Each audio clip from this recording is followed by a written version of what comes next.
ஆனா சத்தியமா சொல்ற மக்களே, ஒரு சீக்கிரம் டாஸ்கே இந்த அளவுக்கு கேவலமா பண்ண முடியும்னு சொல்லிட்டு இந்த சீசன்ல இருந்தா நான் பார்த்து தெரிஞ்சுக்கிட்டேன். அந்த அளவுக்கு மடுமட்டமா வீட்டுக்கு ஒரு டாஸ்க பண்ணிட்டு இருக்காங்க. இதுல நான் பிக் பாஸ் டீம்ட்ட ஒண்ணே ஒண்ணு கேட்கணும். ஏங்க உங்களுக்கு இந்த சீக்கிரம் டாஸ்க் கொடுக்கறதுக்கு நேரங்களும் கிடைக்கலையா? இப்பதான் கொண்டு வந்து கொடுப்பீங்களா? இவனை இப்ப நார்மல் டாஸ்க் கொடுத்தாலே அந்த டாஸ்க்ல ஓவர்டு தான் பண்ணிட்டு இருக்காங்க.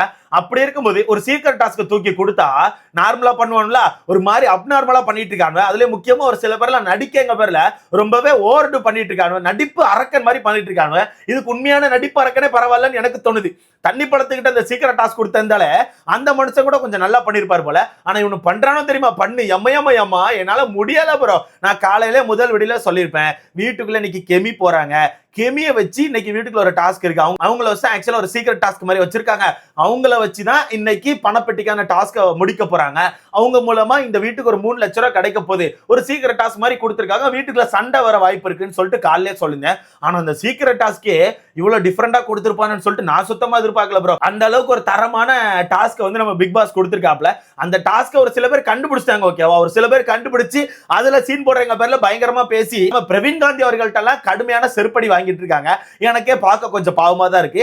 என்னென்ன விஷயம் அப்படிங்கறத மொத்தமா பார்த்துடலாம். முக்கியமா ஒரு சில நடிப்பு அரக்கன்களுக்கு இந்த இடத்துல நம்ம பாராட்டுகள் கொடுத்தாகணும். யார் யாரு என்ன மாதிரி டாஸ்க கொடுத்திருந்தாங்க, என்ன மாதிரி டாஸ்க கொடுத்திருக்காங்க, இது எப்படி போயிட்டு இருக்கு, இன்னைக்கு பணப்பெட்டியில மொத்தம் எவ்வளவு காசு ஆட் ஆக போகுது, எல்லா விஷயத்தையும் மொத்தமா பார்த்துடலாமா?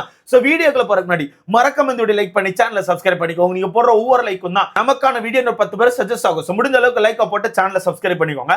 அப்ப பிக் பாஸ் இப்ப என்ன பண்ணாருன்னா, உள்ள இருக்க அந்த 6 ஃபைனலிஸ்டையுமே கூப்பிட்டு உங்களுக்கு ஒரு சீக்கிரம் டாஸ்க் கொடுக்குறேன்ப்பா, வீட்டுக்குள்ள இப்போ ஒரு எக்ஸ் கண்டஸ்டன்ட் நான் அனுப்ப போறேன். ஆனா அந்த எக்ஸ் கண்டஸ்டன்ஸை வீட்டுல உள்ள யாரும் பாத்திரக்கூடாது.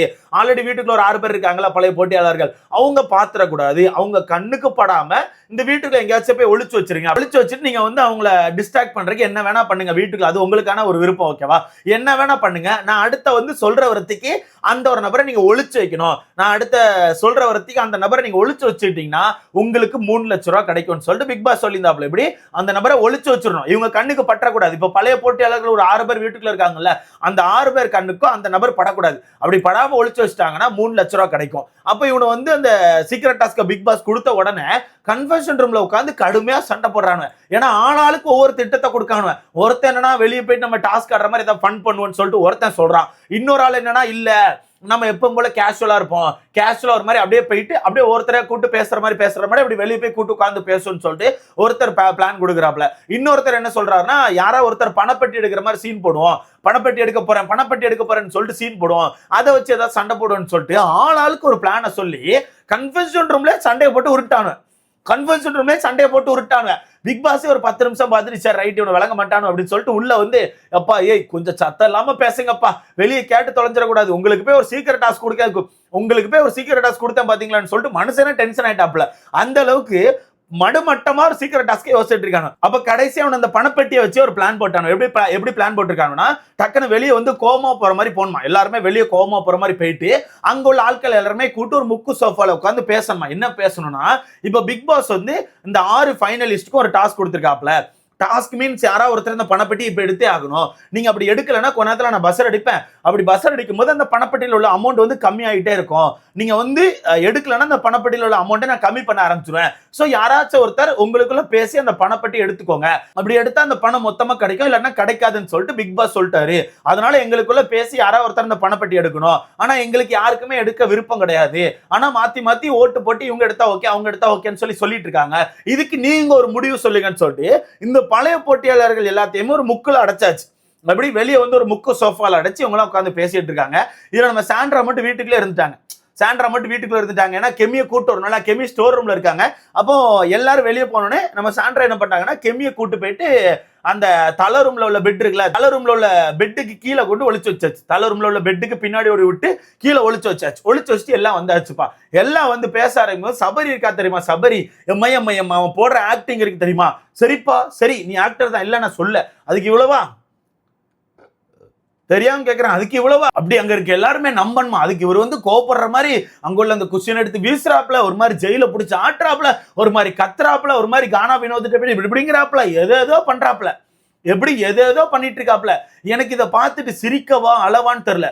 சுத்தமா தெரியல. அந்த அளவுக்கு நம்ம சபரி அவர்கள் கடுமையான நாடகத்தை போட்டுட்டு இருக்காப்ல. அப்ப நம்ம திவ்யா போய் சொல்லிட்டாங்க. திவ்யா போயிட்டு ஏழை ஏழை கொஞ்சம் குறைச்சி பண்ணு, ரொம்ப ஆக்டிங் தூக்கலா இருக்கு, கண்டுபிடிச்சிடணும்னு சொல்லிட்டு திவ்யா போய் சொல்றாங்க. அப்புறம் கானா வினோத் போய் சொல்றாப்ல. சொன்னா கூட இவர் அந்த பேசுற விஷயத்த கூட அங்க எக்ஸ்ட்ரா டிராமாவை போட்டு, நீ என்கிட்ட பேசாத, நான்லாம் பணப்பட்டி எடுக்க மாட்டேன், நான் எதுக்கு பணப்பட்டி எடுக்கணும், நீ வேணா பணப்பட்டி எடுத்துக்கோன்னு சொல்லிட்டு மாத்தி மாத்தி சண்டை போடுற மாதிரி ஒன்று காமிக்கிறாங்க. இதுல சபரி ஓவர் ஆக்டிங், நம்ம கானா வினோத்துக்கு கொஞ்சம் ஆக்டிங் வர மாட்டேங்குது, லைட்டா மாற்றாப்ல. அந்த பக்கம் பார்த்தா நம்ம திவ்யா வந்து லைட்டா சிரிக்க ஆரம்பிச்சிட்டாங்க.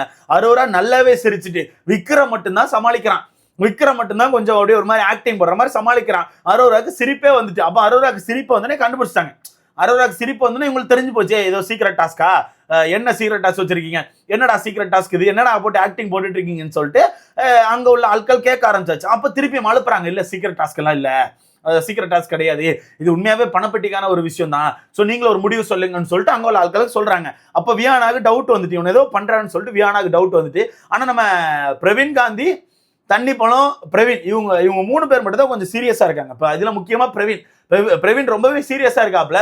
ரொம்ப சீரியஸா இருங்க நம்ம வந்து அதை கண்டிப்பா பேசி இந்த பணப்பெட்டி யாருக்கு கொடுக்கலாம்னு சொல்லிட்டு நம்ம முடிவெடுத்து ஆகணும். கண்டிப்பா நம்ம பேசி என்னன்னு சொல்லி முடிவெடுப்போம். ஸோ நீங்க கொஞ்சம் பொறுமையா இருங்க, நம்ம பேசலாம்னு சொல்லிட்டு அந்த இடத்துல அப்படியே அடைச்சு வச்சுக்கிட்டே இருக்காங்க. பட் இருந்தாலும் வியானா கண்டுபிடிச்சு இது சீக்கிரம் டாஸ்க் தானே, சீக்கிரம் டாஸ்க் பண்றீங்களா, நல்லா தெரிஞ்சு நடிக்கிறீங்க அப்படின்னு சொல்லிட்டு அந்த பொண்ணு எந்திரிச்சு கத்த ஆரம்பிச்சிட்டா. இருந்தாலும் நம்ம விக்கல் சக்கரம் உள்ள போயிட்டு பேசுறங்க பேர்ல ஒரு மாதிரி மலிப்பி ஒரு மாதிரி சம்பவத்தை பண்ணி இது பண்ணிட்டாப்ல. இதுல வியானா எந்திரிச்சு வேணுக்குனே பேசி டிராமா போட்டுச்சு. வேணுக்குனே அது சீன் போடுறாங்களாம். அப்படியே இருந்துச்சு, நான் அப்பா நீங்க வீட்டுக்கு சும்மா என்ன உட்காந்துருந்தேன், பணப்பட்டி எடுத்துட்டு போங்க, யாராவது எடுத்துட்டு போங்க, என்ன பிக் பாஸ்க்கான டாஸ்க் தானே, உங்களுக்கு என்ன, யாராவது ஒருத்தர் எடுத்துட்டு போங்கன்னு சொல்லிட்டு சும்மா சீன் போட்டே இருந்துச்சு. அப்ப பிரவீன் காந்தி பார்த்துட்டே இருந்தார். அப்ப பிரவீன் காந்தி என்ன பண்ணிட்டாருன்னா, ஏமா நீ உட்காருமா, ஒரு நிமிஷம் உட்காரு, நான் பேசுறேன், ஒரு நிமிஷம் உட்காரு. அவங்க ஏதோ சொல்லிட்டு இருக்காங்க, ஒரு டாஸ்க் போயிட்டு இருக்கு, அதை நம்ம வந்து சீரியஸா பேசணும், நீ என்ன இது பண்ணிட்டு இருக்க, உட்கார் அப்படின்னு. டக்கு நம்ம வியானா வந்து அப்பெல்லாம் உட்கார முடியாது, நான் உட்கார்ந்து பேசணுமா, நான் நின்றுதான் பேசுவேன்னு சொல்லிட்டு ஒரு டிராமா. அப்படி டிராமா போட்ட உடனே பிரவீன் காந்தி அடிச்சிட்டாப்ல. பிரவீன் காந்தி ஒரே அடிதான், டப்புடே உட்காருமா நீ அப்படின்னு சொல்லிட்டு கத்திட்டாப்ல.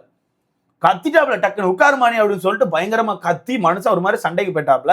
உடனே வியானா அந்த இடத்த விட்டு ஓடிட்டு, நான் இல்லப்பா நான் இங்க, நீங்க என்னமோ வேணா பண்ணுங்கப்பான்னு சொல்லிட்டு அந்த இடத்த விட்டு ஓடிட்டு. ஏன்னா விக்ரம் வேற கடுமையா மொக்க கொடுத்து விட்டாப்ல. ஏன்னா வியானா வந்து ஏதோ ஒரு ஐடியா சொல்லிச்சு, யாரோ ஒருத்தர் இப்பவே எடுத்துக்கோங்க, லாபம் தான், இல்ல பிக் பாஸ் வந்து சூஸ் பண்ணாருன்னா அது ரொம்ப மோசமா இருக்கும், அதனால நீங்களே ஏதாவது ஒன்று பண்ணுங்க, பிக் பாஸ் வந்து சூஸ் பண்ண விடாதீங்கன்னு சொல்லிட்டு ஒன்று சொல்லிச்சு. உடனே நம்ம விக்ரம் உள்ள போயிட்டு, ஓ பிக் பாஸ் ஆப்போசிட் நீ பேசுறியா, சரி நீங்க பாத்தீங்களா பிக் பாஸ் ஆப்போசிட்ல பேசுறாங்க, பிக் பாஸ் வந்து நமக்கு தெய்வம் மாதிரி, அந்த தெய்வம் நமக்கு ஒரு விஷயத்தை கொடுத்துருக்காங்க, நம்ம யோசிக்கணும், அதை பார்த்து தான் முடிவெடுக்கணும்னு சொல்லிட்டு விக்ரம் சொன்னோன்னே வியானாக்கு மண்டகு இருக்காயிச்சு. உடனே வியானா அந்த இடத்துல பேச முடியாம உடனே டிராமா போட்டாரு அப்படின்னு சொல்லிட்டு கத்திட்டு போயிட்டு அந்த பக்கம் ஒரு முக்கில போய் உட்காந்து கதறிட்டு இருக்கு. மொத்தத்துல ஒரு சீக்கிரம் டாஸ்க் பண்றாங்க பாருல, கடுமையா போட்டு கொலையா கொள்றாங்க. இதுல சாண்ட்ரா வந்து அப்பவே கெமியை கடத்திட்டு போயிட்டு பெட்ரூம்ல ஒளிச்சு வச்சிட்டாங்கன்னு கூட தெரியாம திவ்யா போயிட்டு கேமரா முன்னாடி, பாஸ் கதவை திறங்க, பாஸ் ஸ்டோர் ரூம் ஓபன் பண்ணுங்கன்னு சொல்லிட்டு திவ்யா உட்காந்து கதறிட்டு இருக்காங்க. எனக்கு சத்தியமா உள்ள பார்க்க சிரிப்பா தான் இருக்கு ப்ரோ. ஓகே, எல்லாரையும் டிஸ்ட்ராக்ட் பண்ணும், கெமியை கண்டுபிடிச்சிடக்கூடாது, அதுக்காண்டி இப்படி பண்றீங்க, ஓகே தான். அது என்ன கொஞ்சம் சுறுசுறுப்பா பண்ணலாமே, ஏதாவது சண்டை கிட்ட போட்டு அடிக்கிற மாதிரி எகிரி போயிட்டு அந்த மாதிரி ஏதாவது விஷயத்த கூட பண்ணிருக்கலாமே, நல்லா தானே இருந்திருக்கும், பார்க்க நல்லா தானே இருந்திருக்கும். ஏன்டா இப்படி பெட்டி எடுக்கிறவங்க பேர்ல டிராமா போட்டுட்டு இருக்கீங்க, பெட்டி எடுக்க போறோம்னு சொல்லிட்டு இழுத்து எங்கேயோ இழுத்து அவன் எடுக்க போறான்னு சொல்லி டிராமாவை போட்டு எம்மா. இதுல பிக் பாஸ் டீம் தான் கேட்கணும், ஏதாவது டாஸ்க் கொடுத்து தொலைய வேண்டியது, அதாவது சீக்கிரம் டாஸ்க் இல்லை, ஏதாச்சும் பிசிக்கல் டாஸ்க்கு இல்லை ஏதாச்சும் இண்டிவிஜுவல் டாஸ்க், ஏதாச்சும் டாஸ்க்காக கொடுக்க வேண்டியது, கொஞ்சம் பெரிய டாஸ்க்காக கொடுத்து ஏதாவது ஒன்று பண்ணி தொலைய வேண்டியது. இதுல ஒரு சீக்கிரம் டாஸ்க்னு வச்சு அந்த சீக்கிரம் டாஸ்க் மூலமா 3 லட்ச ரூபா கொடுக்கணுமா, இப்போ ஒரு 3 லட்சம் கிடைச்சிருக்கா, அப்போ ஈவினிங் போல ஏதோ சீரீஸ்க்கு ப்ரமோஷனுக்கு வராங்க போல, அவங்க ஒரு 5 லட்ச ரூபா கொடுக்குறாங்க போல. மொத்தத்துல இன்னைக்கு நைட்டு அந்த பணப்பெட்டிக்குள்ள 13 லட்சம் ரூபா இருக்க போகுது. அந்த 13 லட்சம் ரூபாய் யார் எடுக்க போறாங்கன்னு தெரியல. அவங்களுக்கு லக்கு, எடுத்துட்டு போனா, எடுக்காம விட்டானோன்னா நாளைக்கு யாராவது தூக்கிட்டு போயிருவாங்க. மேபி இன்னைக்கு ஷூட்ல தெரிஞ்சிடும் யார் பணப்பட்டி எடுக்கிறாங்கன்னு சொல்லிட்டு. இந்த சீக்கிரம் டாஸ்க்கை பத்தி உங்களுக்கான கருத்துன்னு சொல்லிட்டு மகமல்ல போடலங்க, கடுமையான டாஸ்க் பண்ணிட்டு இருக்காங்க. சத்தியமா சொல்றேன், முடியல.